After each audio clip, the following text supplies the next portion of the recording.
بلا شبہ تھوہر کا درخت گناہگاروں کا کھانا ہوگا، جیسے پگھلا ہوا تانبا۔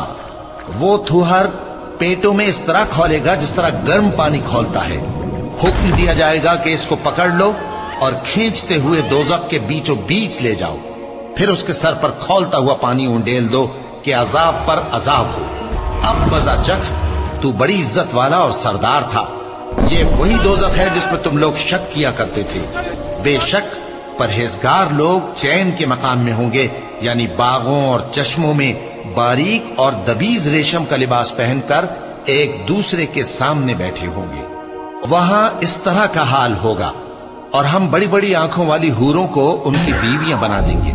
وہاں امن و اطمینان سے ہر قسم کے میوے منگائیں گے اور کھائیں گے، اور پہلی دفعہ کے مرنے کے علاوہ موت کا مزہ پھر نہیں چکھیں گے، اور اللہ ان کو دوزخ کے عذاب سے بچا لے گا۔